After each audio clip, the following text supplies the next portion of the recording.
Mi familia me echó a la calle por una mentira de mi hermana. Pero 7 años después, descubrí la verdad. Expuse su traición y arruiné su vida para siempre. Hace casi 7 años, mi familia me dio la espalda y me echó de casa. Yo, Alejandro, tenía 22 años entonces, sin estabilidad económica para rentar un departamento por mi cuenta. Todo pasó tan de repente que no tuve tiempo de prepararme, ni mental ni financieramente. La razón detrás de este caos fue mi hermana mayor, Valeria, con quien nunca he sido cercano por la gran diferencia de edad. Ella, que entonces tenía 37 años, se había casado a los 27 con su novio de 3 años, Mateo, de 39 años. Estuvieron casados 3 años, pero se divorciaron cuando ella lo acusó de engañarla con una amiga mía. Yo vivía con mis padres en nuestra casa en la Ciudad de México después de graduarme de la universidad. Apenas había empezado a trabajar y quería ahorrar algo de dinero antes de mudarme. Mis padres estaban de acuerdo con ese arreglo, hasta que Valeria anunció su divorcio. Un día, llegó a casa llorando desconsoladamente, diciendo que había solicitado el divorcio porque Mateo la había engañado durante 6 meses. Luego, me echó la culpa por presentarle a mi amiga Sofía, quien estaba intentando subir de peso. Como Mateo era nutriólogo certificado, accedió a ayudarla. Yo los había presentado, y según Valeria, Sofía era con quien Mateo la engañaba. Me quedé en shock. Aunque no éramos muy cercanos, sabía que Sofía era una mujer íntegra que jamás se involucraría con un hombre casado. Además, engañar no encajaba con la personalidad de Mateo. Él siempre parecía enamorado de Valeria, y solo hablaba maravillas de ella. Me costaba creer que la hubiera traicionado. Tenía mis dudas, pero mis padres le creyeron al instante, sin cuestionar nada, aunque no había pruebas. No los culpo del todo. Es natural que apoyaran a su hija antes que a su yerno, sin importar quién tuviera la razón. Lo que no entendía era por qué me echaron de casa solo porque Valeria lo dijo. Un día, ella entró hecha una furia, armó un escándalo y convenció a mis padres de que me echaran solo por haber presentado a Sofía a Mateo. Me acusó de arruinar su matrimonio, y mis padres, por alguna razón, estuvieron de acuerdo. Estaba devastado. Intenté hablar con ellos, pero no quisieron escucharme. Me advirtieron que, si no me iba, me sacarían por la fuerza. En un solo día, perdí a mi familia y mi hogar. No tenía idea de a dónde ir. Estuve llorando en la banqueta con todas mis cosas durante 1 hora, hasta que logré calmarme, y fui a casa de un amigo por esa noche. Durante los días siguientes, intenté contactarlos todos los días, sin suerte. Mi amigo fue lo bastante amable para dejarme quedar en su casa hasta que encontrara un departamento. Mis padres ya habían decidido que yo era el culpable del divorcio. Antes de echarme, me dijeron que estaban asqueados por lo que había hecho, lo cual no tenía sentido porque no fui yo quien supuestamente engañó. Bloquearon mi número, así que no podía comunicarme con ellos. Cuando intenté visitarlos, mi mamá amenazó con llamar a la policía si no me iba. Ahí me di cuenta de que hablaban en serio, y realmente me culpaban por lo que pasó. No me sorprendía del todo, porque Valeria siempre había sido la hija favorita. Mis padres no planeaban tener un segundo hijo, así que yo siempre quedé en segundo plano. Aunque no me importaba mucho de pequeño, no imaginé que esto llevaría a algo tan grave. Ahora, pensándolo, quizás debía haberlo visto venir, pero nadie en mi lugar habría anticipado algo así. Intenté entender qué pasaba por mi cuenta durante las siguientes semanas, ya que Valeria y mis padres me habían cortado por completo. No podía hablar con Mateo porque también me bloqueó, lo cual no tenía sentido. No pude encontrarlo, porque tanto él como Valeria dejaron la casa donde vivían juntos y se fueron con sus respectivos padres. Sin forma de contactar a nadie involucrado, recurrí a mi última opción para descubrir la verdad: Sofía. Como dije, no éramos muy cercanos, pero tenía que hacer algo. La contacté y le expliqué la situación. Le pregunté si lo que Valeria decía sobre el supuesto romance era cierto, y lo negó rotundamente. Le creí. Sofía me dijo que solo había visto a Mateo unas pocas veces, siempre en un contexto profesional, y no tenía idea de por qué Valeria diría algo tan horrible sobre ella. Incluso me contó que tenía un novio estable desde hacía 2 años y planeaba casarse pronto. Me mostró fotos, y su historia era mucho más convincente que la de Valeria. No tenía pruebas, pero algo me decía que Valeria mentía sobre la verdadera razón del divorcio. Sin evidencia, no podía volver con mi familia. En ese momento, estaba desesperado por regresar con ellos, porque los extrañaba a pesar de lo que me hicieron. Con el tiempo logré superarlo y seguir adelante. Encontré un departamento. Hice de mi trabajo el centro de mi vida para distraerme y pagar las cuentas. Era una mejor forma de lidiar con el dolor que quedarme sentado y deprimido. Estaba herido, pero sabía que tenía que seguir, con o sin el apoyo de mi familia. Pasaron los años y ahora me va mucho mejor. Me mudé de un departamento pequeño a uno más grande y hace una semana me comprometí con mi novia de 2 años, Camila, de 30 años.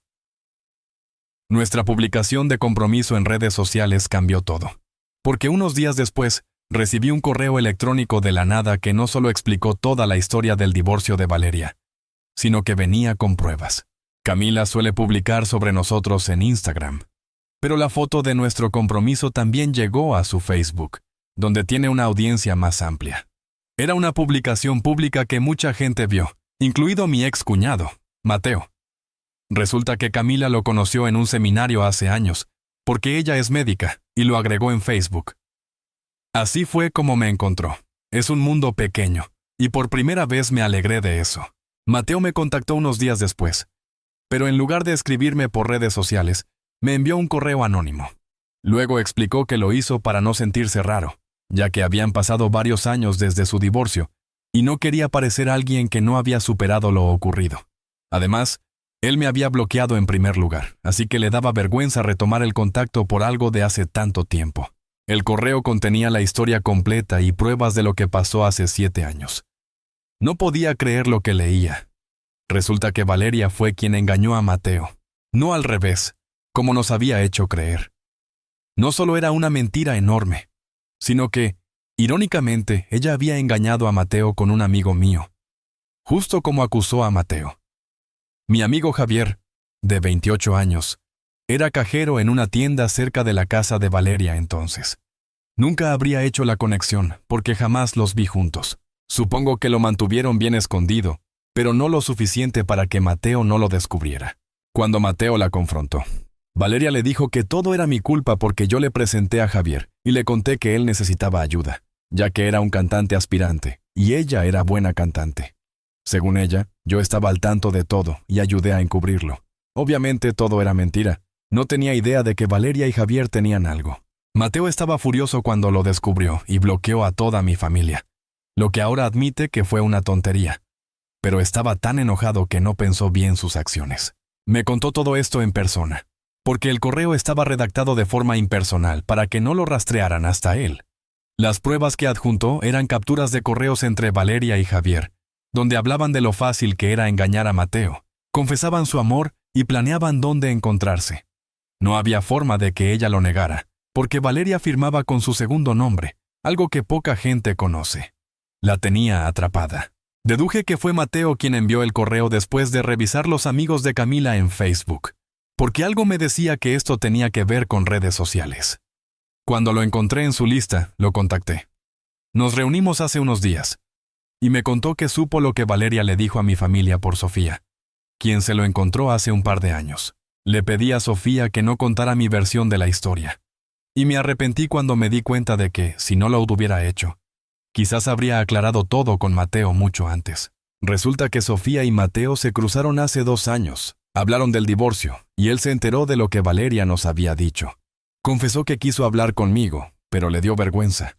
Si Mateo no fuera tan tímido, mi vida habría sido mucho más fácil. Lo perdoné porque necesitaba su ayuda para exponer a Valeria y sabía que él estaría dispuesto.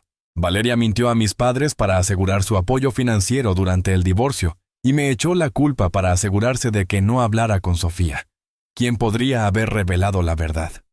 No podía creer que alguien, especialmente mi propia hermana, fuera tan egoísta. Estoy seguro de que nunca intentó aclarar la verdad, y mis padres creyeron todas sus mentiras. No sabía si mi familia seguía viviendo en la misma casa en la Ciudad de México, ya que no los había visitado en 7 años. Por suerte no se habían mudado. Lo confirmé con un viejo vecino antes de aparecer. También supe que Valeria seguía viviendo con ellos, lo cual no me sorprendió. Siempre ha sido perezosa y odia hacer las cosas por sí misma. Si podía vivir con nuestros padres mayores y dejar que ellos hicieran todo por ella, lo haría. Hace 2 días, Mateo y yo llegamos a la casa sin avisar. Mi mamá abrió la puerta, y apenas le dimos tiempo de reaccionar antes de entrar. Mi papá y Valeria estaban en la sala, y por un momento fuimos una familia feliz otra vez, pero no por mucho. Sus expresiones se agriaron en cuanto nos vieron. Mi papá nos amenazó de inmediato con llamar a la policía si no salíamos de su casa. Le respondí que podía hacer lo que quisiera, pero solo después de ver los documentos que íbamos a mostrarles. Mis padres parecían confundidos, pero Valeria parecía a punto de desmayarse, y se excusó para ir a su cuarto. Pensé que intentaba escapar, pero no tenía sentido. Mateo mostró los documentos del divorcio y las capturas de los correos de Valeria y Javier, mientras yo explicaba la verdadera historia. Mateo también les contó que Valeria tuvo que entregar un anillo de diamantes de nuestra abuela, una reliquia familiar, como parte del acuerdo de divorcio, porque no podía pagar el dinero que le debía, ya que es maestra de secundaria. Mis padres ya estaban horrorizados, y eso fue la cereza del pastel. Vimos el drama desarrollarse mientras mi papá le exigía explicaciones a Valeria. Ella intentó mentir y encubrir la verdad, a pesar de todas las pruebas. Mi papá la echó de la casa de inmediato. Empacó sus cosas, le entregó las bolsas y nos dijo a todos que nos largáramos.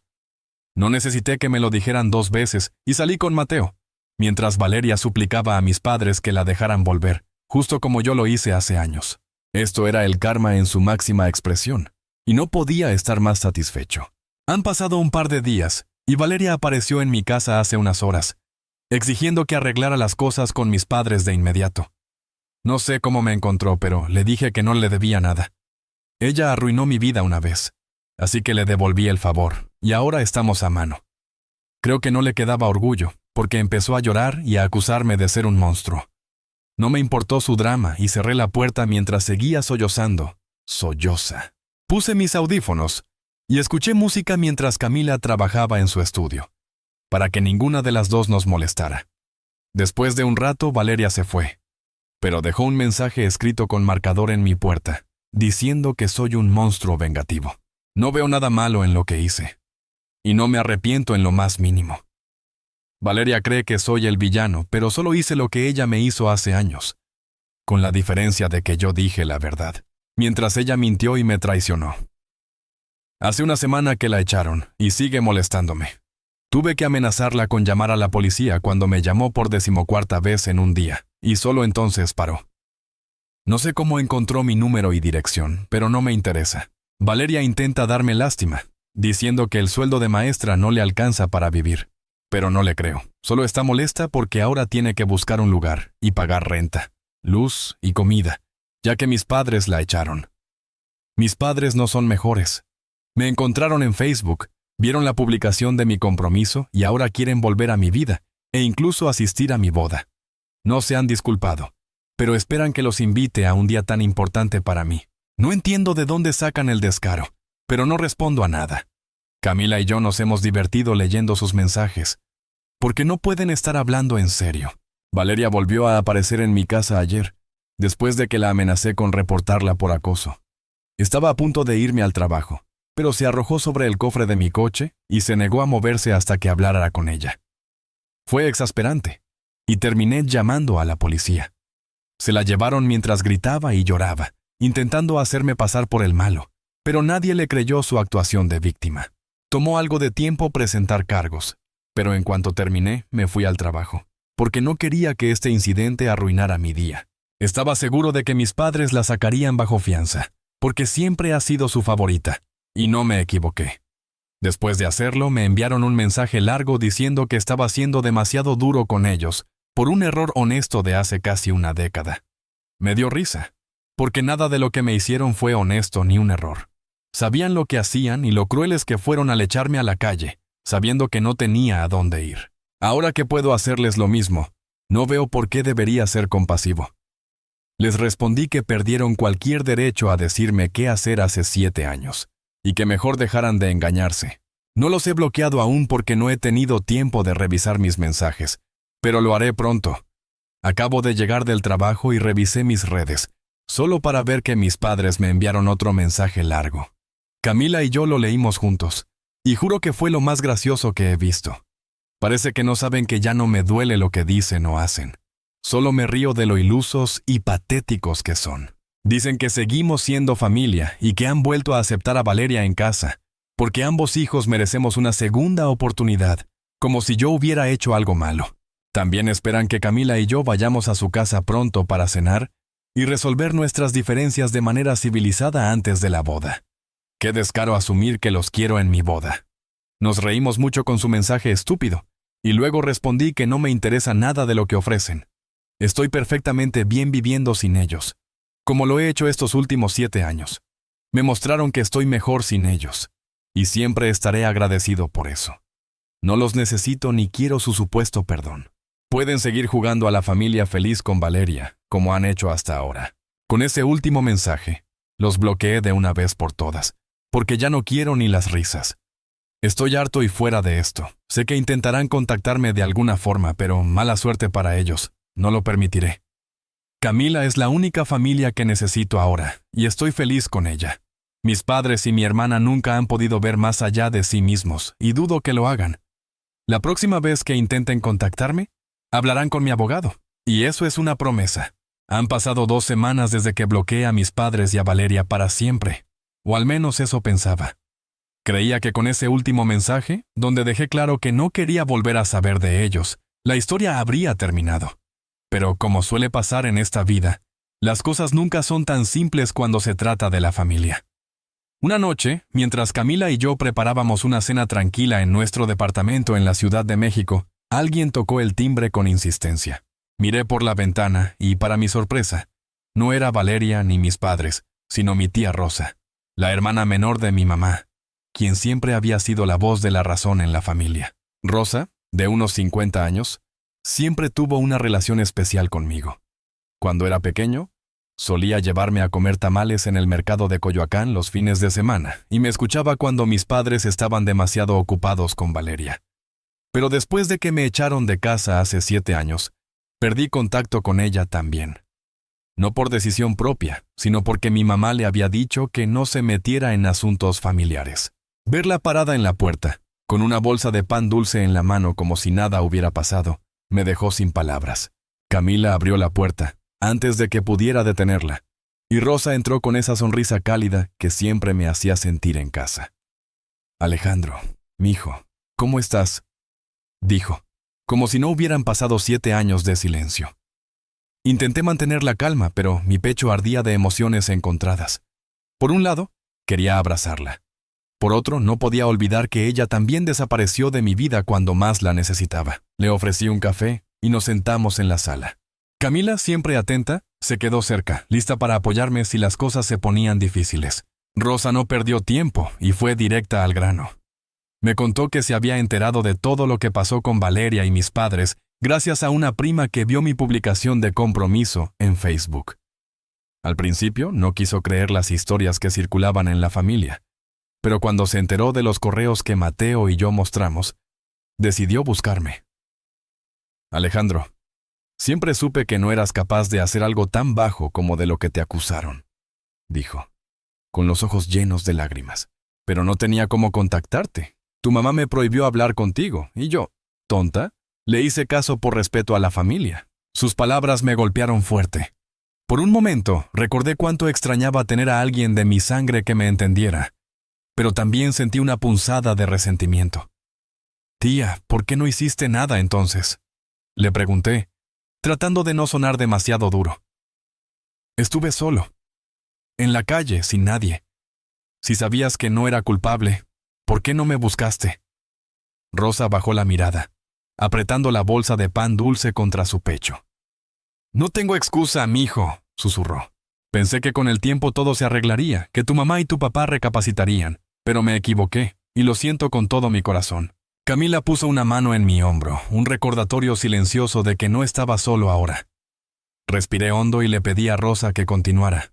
Me explicó que, después de que echáramos a Valeria de casa, mis padres estaban destrozados.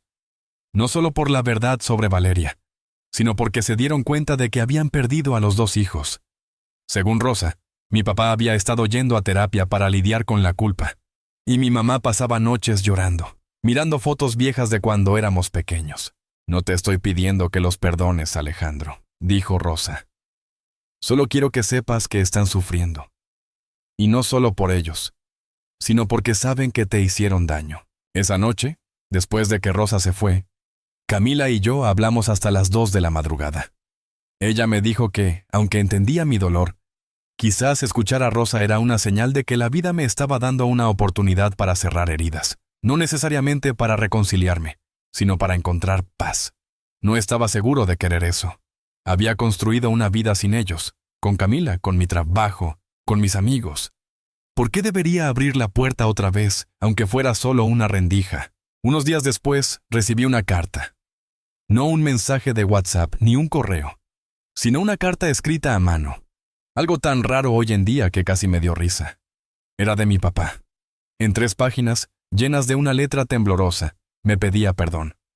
No había excusas, no había justificaciones.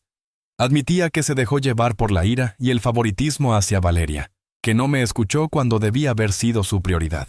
Decía que cada día desde que me echaron, sentía un vacío que no podía explicar, y que el anillo de mi abuela, el que Valeria tuvo que vender, era un recordatorio constante de su fracaso como padre. Terminé de leer la carta con lágrimas en los ojos, pero no eran de tristeza, sino de rabia. ¿Cómo se atrevía a escribirme ahora, después de 7 años? Como si unas palabras pudieran borrar todo. Llamé a Rosa para contarle, y ella me escuchó en silencio antes de decir algo que no esperaba. Alejandro, el perdón no es para ellos, es para ti. No significa que los dejes volver a tu vida, pero sí que te liberes de ese peso que llevas. Sus palabras se quedaron dando vueltas en mi cabeza durante días. Una semana después, tomé una decisión. No estaba listo para ver a mis padres, y mucho menos a Valeria, pero accedí a encontrarme con Rosa otra vez. Nos reunimos en una cafetería en Polanco, y por primera vez en años, sentí que podía hablar con alguien de mi familia sin querer salir corriendo. No hicimos planes para el futuro. No hablamos de reconciliaciones ni de bodas. Solo compartimos un café y unos churros, recordando los días en que todo era más simple, cuando ella me llevaba al parque y me compraba un helado de vainilla de 10 pesos mexicanos. Mientras caminaba de regreso a casa, a unos 3 kilómetros de la cafetería, pensé en lo que Rosa dijo sobre el perdón. No sé si algún día podré perdonar a mis padres o a Valeria. Lo que hicieron no se borra con una carta o una disculpa. Pero por primera vez sentí que no necesitaba su aprobación para seguir adelante. Camila me esperaba en casa con una sonrisa, y supe que, sin importar lo que pase con mi familia, ella es mi hogar. Si mis padres o Valeria intentan contactarme otra vez, no sé cómo reaccionaré. Tal vez hable con ellos, tal vez no. Pero una cosa es segura. Mi vida ya no depende de ellos, y eso, para mí, es la mayor victoria.